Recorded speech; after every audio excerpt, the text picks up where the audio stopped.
tentando conquistar algo. Ela já nos foi dada em Cristo Jesus. Ele lutou, ele venceu, ele triunfou. A salvação vem através dele, da sua obra de redenção que foi perfeita e completa. Não há que se adicionar absolutamente nada à obra que Cristo fez, que foi perfeita. Embora tenha custado a vida do Filho unigênito de Deus. Ninguém aqui daria mesmo que você tenha 10 filhos, 30 filhos, ninguém vai se animar a querer dar um desses 30, se assim tivesse, por causa do mundo, pelos pecadores. Eu creio que em sã consciência, nenhum pai ou mãe faria isso, por mais que tivesse 30 filhos. Deus deu o seu único filho. O seu único filho. O próprio Deus veio, encarnou, assumiu a forma humana para conquistar uma salvação que era impossível para mim, para você e para qualquer homem ou mulher, por mais santo ou santa que tenham sido. Foi Jesus quem conquistou e garantiu a salvação do seu povo. Ele se tornou homem para fazer isso. Mesmo tendo essa bênção, que concordamos, creio que é a maior bênção que nós recebemos de Deus, dificilmente nós paramos para considerar essa salvação com profundidade e as implicações dela para a nossa vida pessoal, para a nossa vida familiar, para a nossa vida como igreja e para a nossa vida enquanto também pessoas na sociedade, enquanto cidadãos. Dificilmente paramos para considerar as implicações que essa salvação de Cristo Jesus e em Cristo Jesus tem para as nossas vidas. Alguns acham que é apenas uma introdução a uma série de bênçãos que virão depois. Saúde, fartura, prosperidade e outras coisas mais. Nada mais longe da verdade.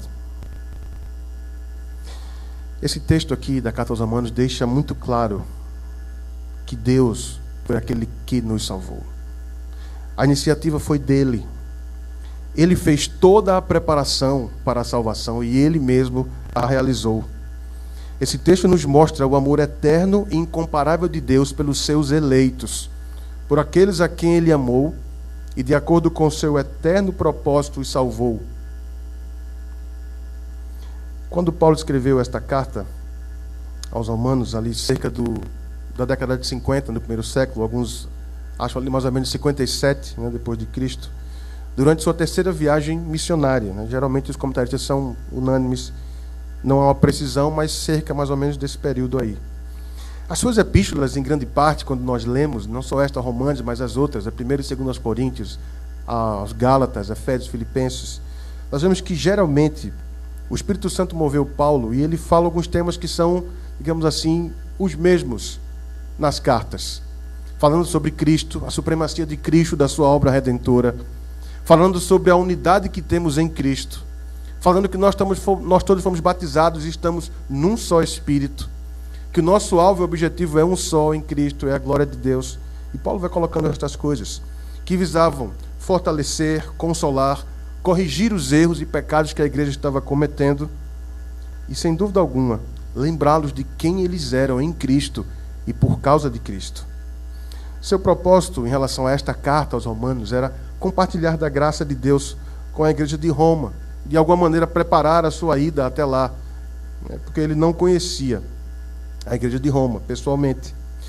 E se houve uma epístola na qual Paulo se esforçou para, de certa forma, resumir todo o conselho de Deus em relação ao Evangelho e à salvação em categorias resumidas, claro, mas plenas e profundas, foi aqui na Carta aos Romanos. O apóstolo não implantou essa igreja. Ele não foi um daqueles que ajudou a começar aquele trabalho da igreja de Roma, mas provavelmente ele conhecia algumas pessoas dessa igreja. E essa igreja era formada por judeus e por gentios. E Paulo ficou sabendo do que acontecia lá. Provavelmente, é claro que não há uma certeza em relação a isso, mas se pensa que foi através de um casal muito amado e que foram companheiros de Paulo, Áquila e Priscila. E ele então é usado pelo Espírito Santo para escrever essa maravilhosa carta a essa igreja de Roma. O tema central dessa epístola ele já coloca no primeiro capítulo. Se você voltar aí algumas páginas, você vai ver no primeiro capítulo, nos versículos 16 e 17, e ele vai dizendo: olha, porque eu não me envergonho do Evangelho, porque é o poder de Deus para a salvação de todo aquele que crê. Primeiro do judeu e também do grego. Porque, como está escrito, o meu justo viverá pela fé. Então, Paulo introduz o tema aqui, e depois ele vai desenvolvendo esse tema nos capítulos que vão surgir. Então, a partir do versículo 18 do primeiro capítulo, até o terceiro capítulo, ele dá as más notícias da realidade do homem, que ele está perdido e destituído da glória de Deus. O homem está perdido, destituído da glória de Deus, carece da glória de Deus, está perdido, fadado ao inferno eternamente. É a realidade do homem perdido que Paulo dá. Os homens trocaram a glória de Deus pela glória de si mesmos. Desde o início, o homem busca a glória para si, pela rebelião, pela sua rebelião contra Deus. Todos os homens, Paulo aqui enquadra os judeus, gregos e todos os outros, todos os gentios. Todos estes pecaram e carecem da glória de Deus. Mas depois de dar as más notícias da realidade do homem, Paulo então começa a trazer as boas novas do Evangelho da graça de Deus, a partir do 4º capítulo. No 4º e 5º capítulos, as boas novas da justificação somente pela fé em Jesus Cristo. E da reconciliação, da comunhão, sim, da paz com Deus, através da morte e ressurreição do nosso Redentor. Talvez você tenha uma ideia do que Paulo colocou aqui. Às vezes a gente precisa de algumas figuras para talvez ajudar. Que Deus nos abençoe e nos dê graça nisso. Mas talvez alguns aqui tenham ido certa vez ao médico e descobriram que estavam com uma doença, talvez até grave. Mas depois de ouvir e ver aquele temor, aquele desespero talvez, o médico disse: mas fique tranquilo, está no começo, há solução. Vai ser um procedimento rápido e você será curado, será curada. Aí você, geralmente acontece isso, vem um alívio. Diferente de quando a notícia é dada e pelo menos em termos de medicina não há mais solução. É uma figura para tentar nos fazer entrar aqui no texto e tentar se colocar no lugar da igreja de Roma e ouvir o que Paulo estava colocando. É claro que eram crentes, mas estavam sendo lembrados de qual era a posição deles, destituídos da glória de Deus. E aqui, a partir do 4º e 5º capítulos, Paulo vem colocando as boas novas da justificação somente pela fé em Cristo Jesus. Ele vai dizendo também agora, a partir dos capítulos 6º e 7º, que nós fomos unidos a Cristo em sua morte e em sua ressurreição. Por isso, o pecado não deve reinar em nossos corações. Devemos nos oferecer a Deus em contrapartida, como ressurretos dentre os mortos, e apresentar os membros do nosso corpo como instrumentos de justiça. Então, o Espírito Santo usou Paulo, com a sabedoria que deu a ele, com a capacitação que deu a ele, para instruir o seu povo, de maneira didática. Paulo vai colocando estas coisas. Então, ele fala também sobre a luta, inclusive lemos aqui na liturgia, fala sobre a luta contra o pecado, e que a lei divina é boa. Ele explana sobre a guerra, entre o velho homem, aquele que faz o mal que ele não quer, e também fala sobre o novo homem, aquele que quer fazer o bem, mas não faz. E dá graças a Deus por Jesus Cristo.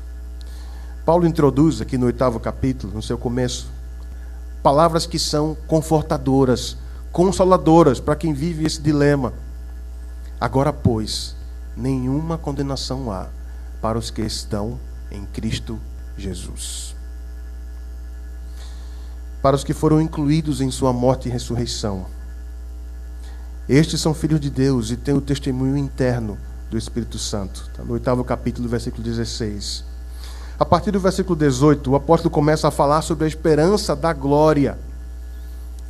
O Espírito Santo inspirou Paulo e o faz escrever de maneira maravilhosa essa carta, que muitos dizem que é a coroa das epístolas de Paulo, porque ele englobou ali, ele resumiu o Evangelho, falando desde a queda do homem, falando da obra de Cristo e o alvo dessa obra de Cristo, que é a glória eterna, a esperança da glória de Deus. Então, na sequência, nós vemos o Deus Trino trabalhando no processo de nossa salvação, evidentemente da santificação e também da glorificação. A partir do versículo 18, ele vai falando sobre essa esperança da glória que está por vir e que não pode ser comparada a nenhum tipo de sofrimento que possamos passar aqui nessa terra. Então acompanhe comigo aí, com sua Bíblia aberta, o texto que lemos, 8º capítulo, versículos 28 a 30. Então, em primeiro lugar, nós dividimos aqui em 3 pontos, para facilitar talvez a nossa compreensão, e assim Deus nos abençoe nisso. Então, em primeiro lugar, nós vemos aqui a soberania ativa de Deus na vida dos salvos. A soberania ativa de Deus na vida dos salvos. Versículo 28 diz: sabemos que todas as coisas cooperam para o bem daqueles que amam a Deus, daqueles que são chamados segundo o seu propósito. Sabemos é uma expressão de convicção, de certeza plena. Não há dúvida nenhuma sobre o que vai ser dito em seguida. Todas as coisas cooperam para o bem. As coisas boas, as coisas programadas, as coisas desejadas, mas também, e principalmente nesse contexto, os sofrimentos e as adversidades pelas quais passam o povo de Deus. O sentido aqui é de que o Deus soberano, que guia todas as coisas, que faz todas as coisas de acordo com o conselho da sua vontade, o Deus que governa as nações, que trabalha de forma ativa junto com todas as coisas que acontecem na vida dos salvos, para o bem deles. Ele sim é quem trabalha em nossa salvação. Ele trabalha junto com todas as coisas. Ele coopera. É Deus presente na vida dos seus servos. Mas que bem é esse? Será que é um bem que eu e você possamos mensurar? Esse bem é um bem segundo Deus, que é descrito aqui no próprio versículo 29, que é o que vem em seguida. Mas nós vamos ver daqui a pouco. Na continuação do versículo 28, ele diz: daqueles que amam a Deus, daqueles que são chamados segundo o seu propósito. No 5º capítulo, na carta aos Romanos, no 5º versículo, Paulo é claro em dizer que o amor de Deus é derramado em nossos corações pelo Espírito Santo. Em suma, somente os salvos amam a Deus de fato e de verdade. Aqueles nos quais o seu Espírito habita. Esse trecho aqui é restrito àqueles que Deus salvou. E isso é muito importante para termos em mente e no coração. Porque às vezes há pessoas que estão conversando às vezes com pessoas que não conhecem a Deus, que não têm a Jesus como Salvador, como Senhor, e dizem: não se preocupe, isso aqui vai cooperar para o bem. Não é apropriado dizer isso para um ímpio, para alguém que não conhece a Deus. Segundo a palavra de Deus, não. E você está vendo aqui, você está lendo comigo isso aqui, eu não estou inventando isso. É a palavra de Deus que diz isso. Todas as coisas cooperam para o bem daqueles que amam a Deus, daqueles que são chamados segundo o seu propósito. O texto é restrito, não abre espaço para mais ninguém. Embora Deus seja gracioso, embora Deus faça chover a sua chuva sobre bons e maus, sobre justos e injustos, existem bênçãos que são compartilhadas com todos: sol, chuva, o ar para respirar. Mas existem bênçãos que são dadas apenas para aqueles que são salvos. E uma delas é que tudo o que acontece em suas vidas tem a participação do próprio Deus cooperando para o bem segundo Ele mesmo, para o bem segundo Deus. Os chamados segundo o seu propósito não são aqueles que receberam um convite que pode ser rejeitado, mas aqueles que receberam um chamado irresistível, um chamado que não poderia ser rejeitado. Eles não poderiam resistir, mesmo que quisessem. Chamados aqui não no sentido de convite, mas é aqueles que foram atraídos, que foram chamados de uma maneira que não poderia haver um não como resposta. O propósito mencionado aqui é o da redenção, de ter um povo escolhido, eleito, exclusivamente dele. Na epístola que ele escreve a Timóteo, ele fala um pouquinho mais sobre esse propósito eterno. Eu quero que você vá comigo para lá, na segunda epístola de Paulo a Timóteo, no 1º capítulo, versículos 8º ao 10. Segunda epístola de Paulo a Timóteo, 1º capítulo, versículos 8º ao 10. Veja o que Paulo diz aqui a Timóteo: não te envergonhes, portanto, do testemunho de nosso Senhor, nem do seu encarcerado, que sou eu. Pelo contrário, participa comigo dos sofrimentos a favor do Evangelho, segundo o poder de Deus, que nos salvou e nos chamou com santa vocação, não segundo as nossas obras, mas conforme a sua própria determinação e graça, que nos foi dada em Cristo Jesus antes dos tempos eternos, e manifestada agora, pelo aparecimento de nosso Salvador, Cristo Jesus, o qual não só destruiu a morte, como trouxe à luz a vida e a imortalidade mediante o Evangelho. Este é o sentido. Uma vocação, um chamado irresistível, que não dá para dizer não. Você não vou pensar depois. Não. Então nós vimos aqui, nesse primeiro ponto, a soberania ativa de Deus na vida dos salvos. Segunda coisa, segunda lição aqui, o propósito soberano de Deus para os salvos. O propósito soberano de Deus para os salvos, que está aqui no versículo 29. Porquanto, aos que de antemão conheceu, também os predestinou para serem conformes à imagem de seu Filho, a fim de que ele seja o primogênito entre muitos irmãos. Este versículo aqui, então, diz qual é o propósito de Deus para aqueles que foram chamados segundo o seu propósito. Aos que de antemão conheceu. Isso tem a ver não só com o conhecimento prévio de Deus, o fato dele saber quem seria salvo, mas que é ele quem escolheu homens para o seu propósito de redenção. Alguns que negam a predestinação dizem que isso alude à presciência de Deus, porque Deus já sabe tudo o que acontece antes que aconteça, mas ele não interfere. Em relação à salvação, isto não é verdade. Em relação à salvação, Deus escolhe sim.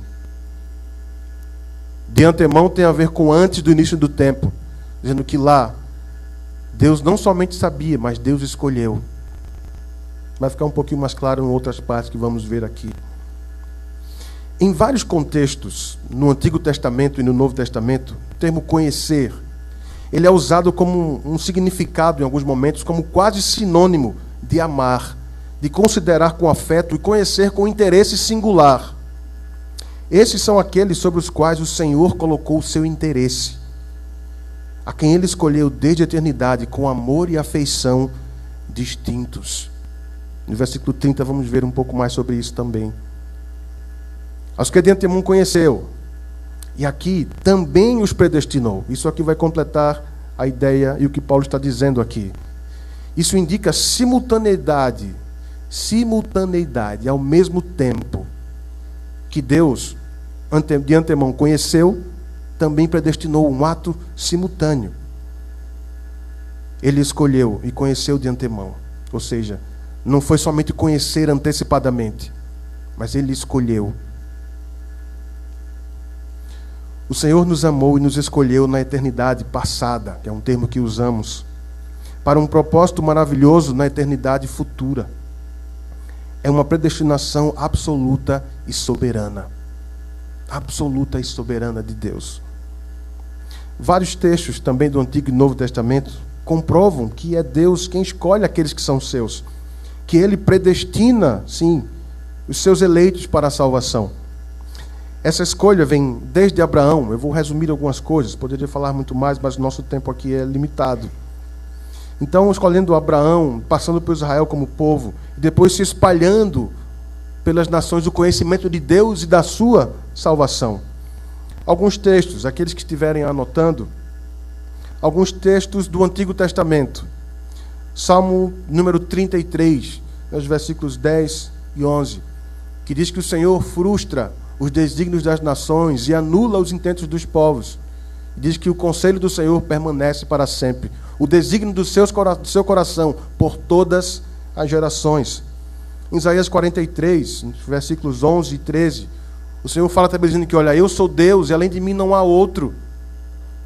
Eu faço, sim, eu anuncio o que vou fazer antes que aconteça. Depois também no capítulo 46, versículos 9 e 10, é o Senhor também que faz as coisas, é o Senhor que move, o Senhor faz as coisas de acordo com o conselho da sua vontade. E não há quem possa dizer, peraí, agindo Ele, quem vai impedir? No Salmo 115, o terceiro versículo, o salmista é muito claro quando diz: Quando as nações perguntavam: o Deus de vocês, onde está? O nosso Deus está nos céus e tudo faz como lhe apraz.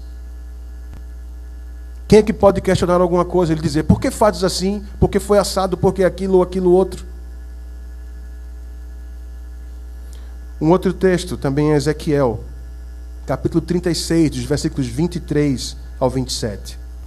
É claro que é uma palavra ali dirigida diretamente naquele contexto para Israel, para Judá, mas que se aplica também à promessa de Deus de salvação, abrangendo todas as nações. O Senhor vai dizendo ali que Ele vai vindicar a sua santidade, que o povo profanou ali, sim, entre as nações. Ele vai dizendo: olha, aspergirei água pura sobre vós e vos santificarei. Tirarei de vós o coração de pedra e porei dentro de vós um coração de carne. Porei em vós, dentre vós, o meu espírito e vivereis, para que andeis nos meus estatutos, nos meus juízos e os observeis. Agora, no Novo Testamento, aqui fica mais clara essa revelação de Deus em relação à sua escolha, sim, do seu povo para a salvação. Palavra do próprio Senhor Jesus, dizendo ali no capítulo 11 de Mateus e o versículo 27. Nós geralmente somos muito rápidos e gostamos de citar aquele trecho, versículos 28 a 30, não é verdade? Vinde a mim, todos os que estáis cansados e sobrecarregados, eu vos aliviarei. Tomai sobre vós o meu jugo, aprendei de mim, porque sou manso e humilde de coração, e achareis descanso para a vossa alma, porque meu jugo é suave e o meu fardo é leve. Mas o que é que diz o trecho anterior? Eu quero que você vá comigo lá para o Evangelho de Mateus, faço questão. Evangelho de Mateus, capítulo 11. E eu quero que você veja comigo aí apenas o versículo 27. Mateus 11, 27.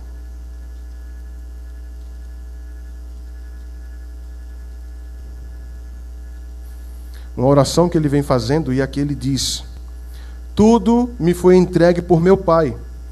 Ninguém conhece o Filho senão o Pai. E ninguém conhece o Pai senão o Filho, e aquele a quem o Filho o quiser revelar. Quiser tem a ver com vontade. Conhecerão a Deus aqueles que Deus quiser que os conheça. Jesus Cristo veio para revelar o Pai, e é Ele quem vai revelar o Pai. É prerrogativa dele. Vá comigo para o Evangelho de João. Somos muito rápidos, às vezes, também em falar, principalmente alguns, na verdade, que dizem que a predestinação não é bíblica, e dizem que Deus não escolhe.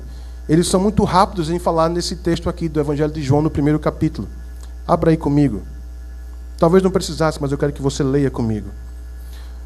Os versículos 11 e 12, depois o 13. Eu quero ler com você o 11 e o 12, e depois vamos ler o 13. Veio para o que era seu, e os seus não o receberam. Mas a todos quantos o receberam, deu-lhes o poder de serem feitos filhos de Deus, a saber, aos que creem no seu nome.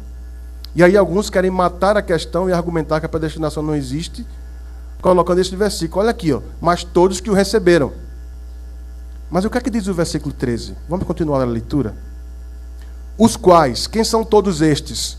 Os quais não nasceram do sangue, nem da vontade da carne, nem da vontade do homem, mas de Deus. O que é que João enfatiza aqui nesse texto? Olha, sangue ilustra o homem, carne ilustra o homem, e no último ele diz o homem. O homem não escolhe a Deus, o homem não vai se voltar para Deus, mas é Deus quem escolhe. É Deus quem o faz nascer. Depois, no terceiro capítulo, na conversa com Nicodemos, o Senhor vem e diz: Nicodemos, importa-vos nascer de novo. E ele pergunta: como é que eu vou nascer de novo? Pode agora um homem voltar para o ventre da sua mãe e nascer outra vez? Ele diz: tu és mestre em Israel e não sabes estas coisas? É somente pelo Espírito Santo, Ele que aplica a obra de Cristo.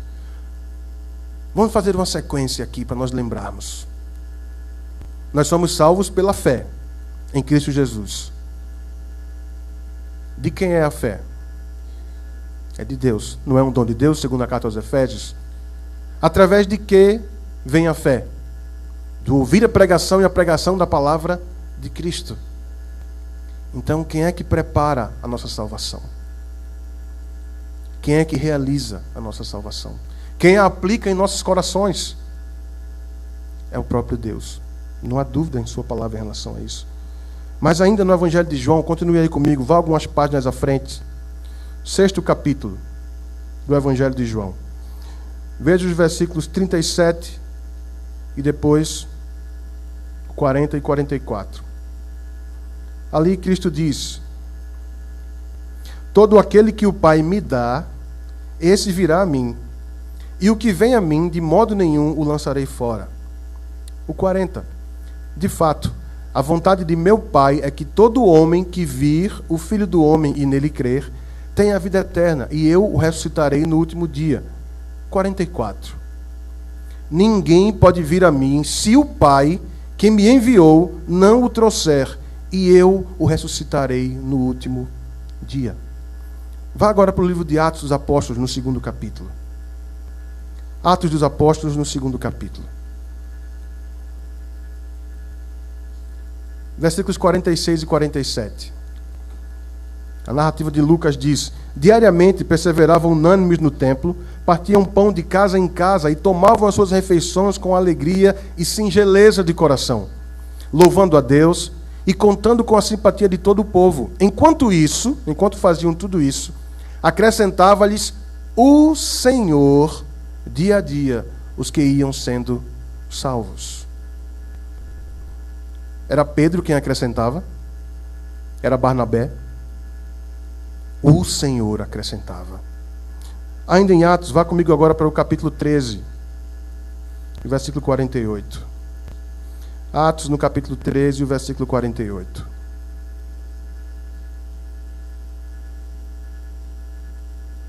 Os gentios, ouvindo isto, regozijavam-se e glorificavam a palavra do Senhor e creram. Quem foram esses que creram? Todos os que haviam sido destinados para a vida eterna. A palavra de Deus é clara, ela mesma dá testemunho sobre a salvação de Deus, que Ele a opera, que Ele a efetua, que Ele a realiza. Mas predestinados para quê? Para serem conformes à imagem de seu Filho. O amor de Deus não é uma emoção passiva, mas é uma vontade ativa que guia os seus filhos para se tornarem semelhantes ao seu Filho unigênito, Jesus Cristo. O termo filho que Paulo usa aqui se refere a Cristo como unigênito de Deus, em sua filiação que é singular e eterna, eternamente gerado de Deus, que estava no princípio com Ele, criando todas as coisas. Mas a nossa transformação não diz respeito a essa natureza sua divina, essa sua natureza primeira, mas diz respeito à sua natureza humana, a que foi exaltada e que foi glorificada após ter vencido a morte e ressuscitado. Nós seremos semelhantes ao homem-Deus, a Jesus glorificado após seu triunfo sobre a morte e na sua gloriosa ressurreição. Aqui nós temos o resgate da nossa humanidade que foi perdida em Adão. Em Gênesis 1:26, quando Deus criou o homem, lembra da narrativa? Depois de criar tudo, Ele vem para o homem e diz: façamos o homem conforme a nossa imagem, conforme a nossa semelhança. O homem perdeu isso na queda. A imagem de Deus continuou, mas de maneira distorcida e corrompida. Em Adão nós caímos, mas em Cristo nós fomos resgatados do nosso estado de miséria e perdição, para sermos glorificados com o que Deus havia planejado na criação, a fim de que Ele seja o primogênito entre muitos irmãos.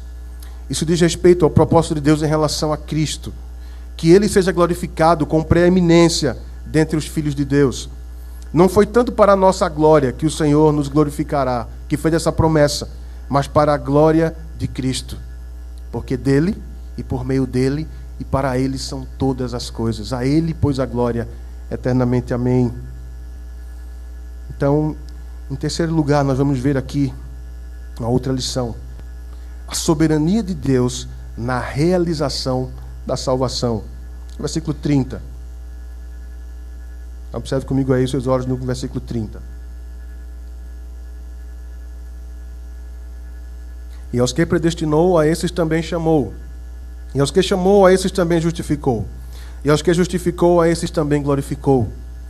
Aqui o apóstolo Paulo, como muitos também dizem, estabelece a linha da eternidade passada, passando pelo começo do tempo cronológico e entrando para a eternidade futura. Aquilo que Deus determinou sobre a salvação, de acordo com o conselho da sua vontade, antes do início dos tempos, realizou-a dentro do tempo e deixou tudo preparado para a eternidade futura. Paulo enumera 4 ações de Deus aqui: predestinou, chamou, justificou e glorificou. Ações feitas por Deus e não pelo homem, pois é para ele que Paulo aponta. O Senhor realizou. Paulo não traz nenhuma participação do homem aqui, por mínima que seja, de maneira ativa. Mas ele atribui e dirige isso tudo a Deus. Embora sejamos envolvidos, embora sejamos o alvo do amor de Deus em Cristo Jesus, em sua graça e misericórdia na salvação, nós não vemos Paulo falar de nenhuma atitude nossa.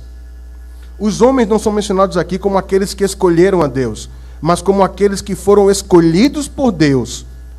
E isso desde antes da fundação do mundo.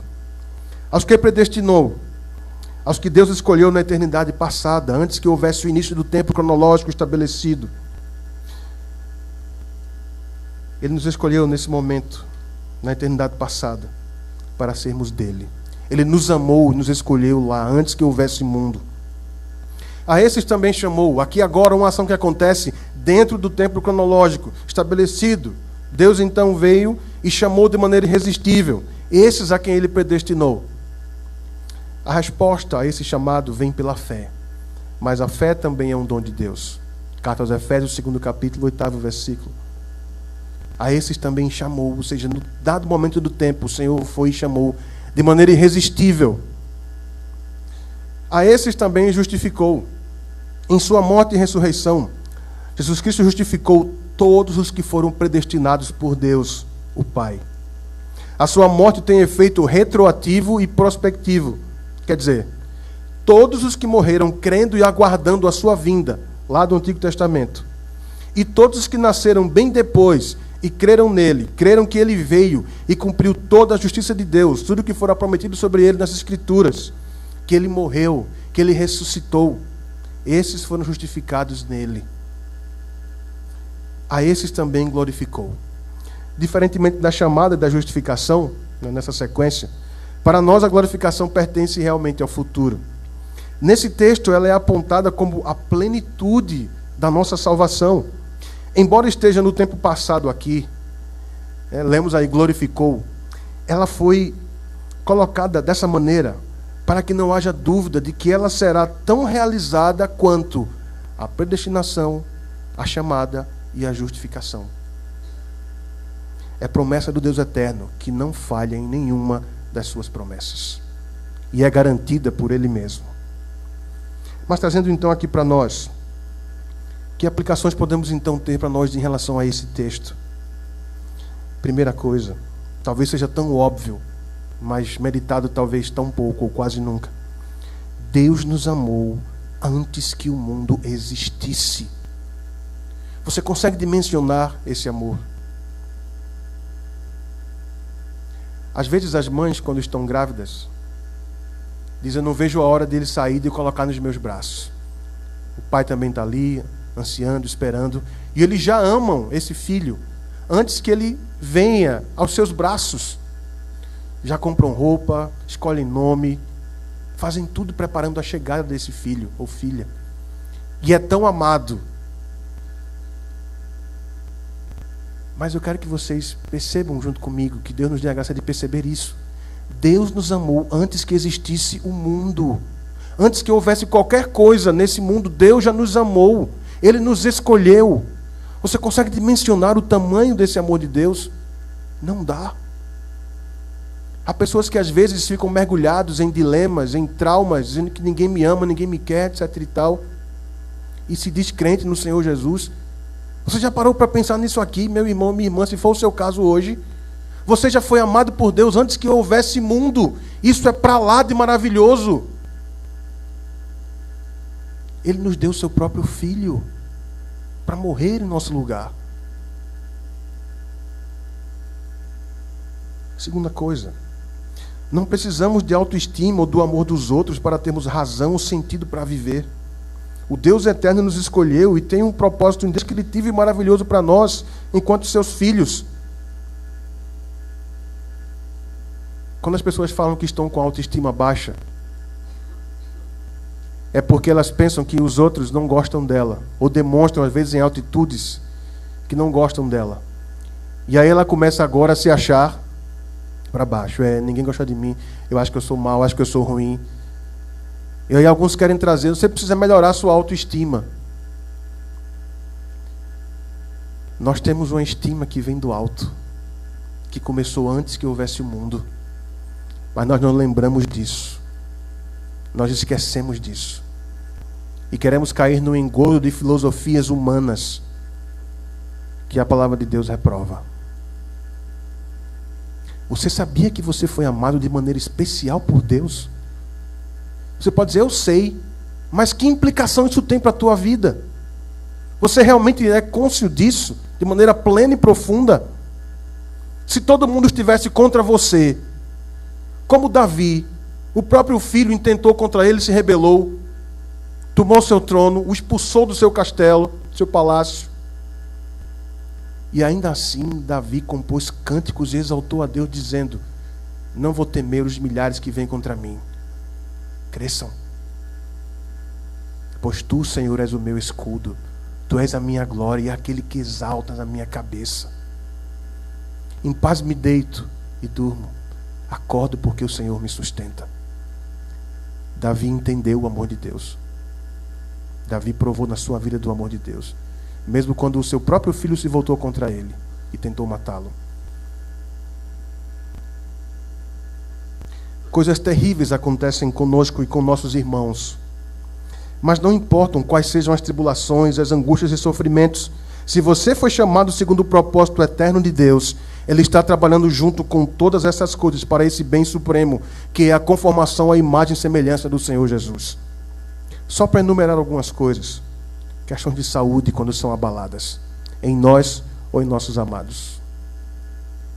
Se há uma coisa que faz o homem estremecer é quando ele sabe que está com a doença que talvez possa levá-lo aqui dessa terra mais cedo do que ele talvez tenha planejado. Isso é algo que mexe com todos nós.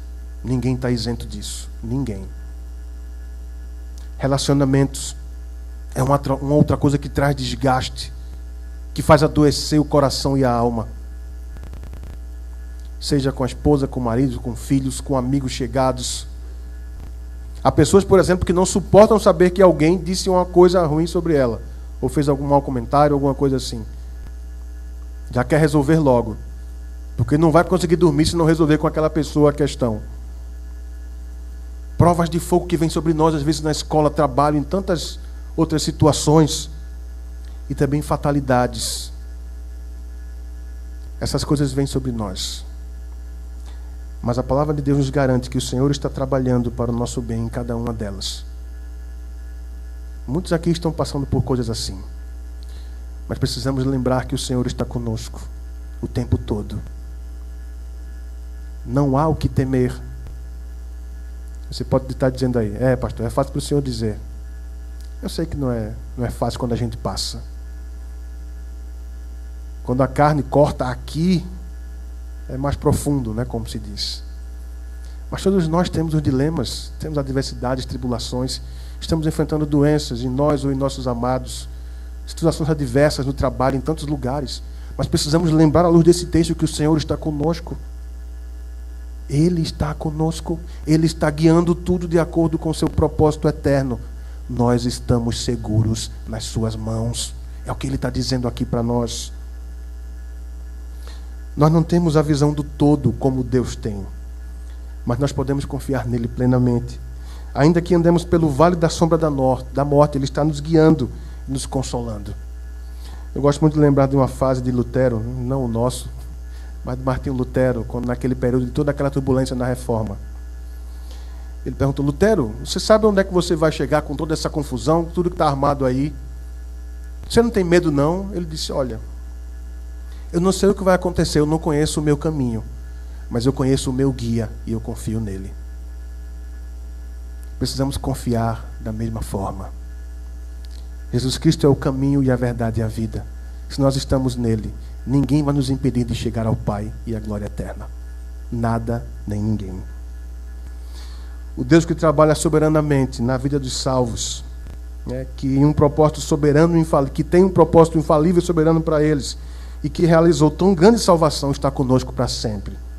Ele é digno de toda adoração, confiança, porque dele, por meio dele, para ele são todas as coisas. A ele, pois, a glória eternamente. Amém e amém. Vamos ficar de pé, queridos. Vamos orar.